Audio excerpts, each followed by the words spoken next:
It happened in 2012. Played the IPL in 2012, and the lead up to that was interesting because I had scored my first Test 100 in Australia in 2012, followed by that game against Sri Lanka in Hobart, where we chased that total down within 40 overs. That came out of nowhere. Honestly, I did not believe that I could do something like that at the international stage. It happened. Gave me so much belief from there, and then Asia Cup came, and I got 183 against Pakistan.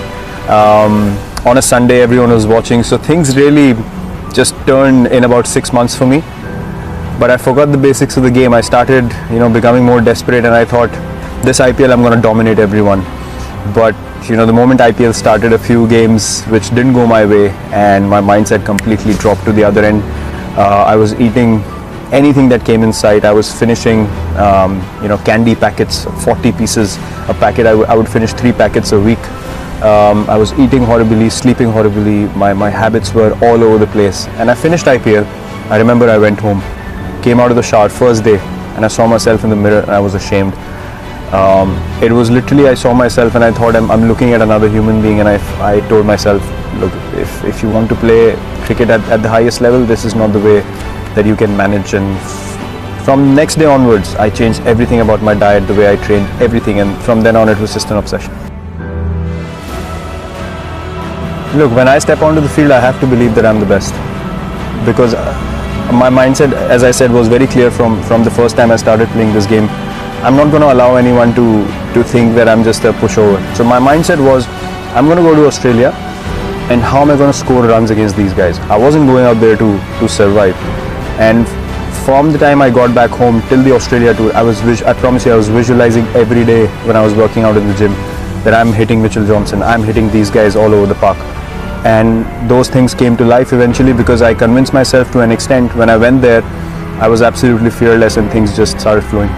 To be honest, before that Australia tour, I was treating every foreign tour like, more like an engineering exam that I have to pass somehow, and I have to show people that I can play at this level. But there I realized that, once you're down and out, there was hardly anyone who came to help me. There was hardly anyone who was looking towards me and saying, listen, let's work together and try to get your game up to speed. Everyone was just going after me left, right and center. So I was like, am I playing to prove these people wrong? For what? I've got nothing to do with them, and they literally have nothing to contribute in my life. So I went back home. I was down for quite a bit. The great thing that happened at that stage was I realized who's with me, who's not. Things were filtered, and can count that against me. Till the time I play this game, I am going to play this way, and this is who I am. And if my mindset in the field is simple, I will not stand around wanting people to do something that I'm not able to do first. For me, every ball is an event. Every moment is an opportunity to make your team win, and that is exactly why you step onto the field. You have to make that time count. If you told me I had to walk away from this game tomorrow, I can walk away without any regrets, because everything that I've done since I entered the Indian cricket team has always been for the team. I've been booed by 40-50,000 people regularly when I enter the stadium. If I start focusing on those 50,000, I can't play a ball. For me, that's an opportunity. That's an opportunity for me to say, okay, fine, things are stacked up against me. Let me test myself how good I am. There always have been 2 options for me. Either it's fight or flight, and I've never taken flight. I've never taken flight. For me, that's just not because look, I can take flight if I can't sleep peacefully at night. For me, it's not worth it. I might as well take the fight. If I fail, I know that I took the right option. And that gives me peace. For me, when I leave the field, as I just said, I need to be able to know that I've given everything I had, and I sleep like a baby. There is nothing else that can distract me then, because in my potential as a human being, God has blessed me with a healthy mind, healthy body, an opportunity which everyone wants.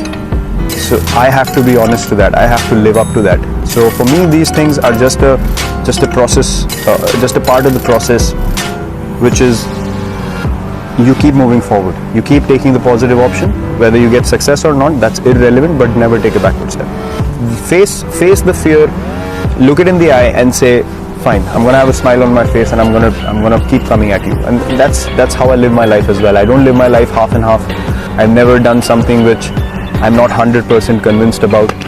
So for me, as I said, if you wanted me to walk away now, I'd have 0 regrets in life or in cricket. But this culture is what is more dear to me, and I will do everything in my ability. Even if we lose a test match, I want us to go for the win and not surrender or try to save a test match on day 3 or day 4.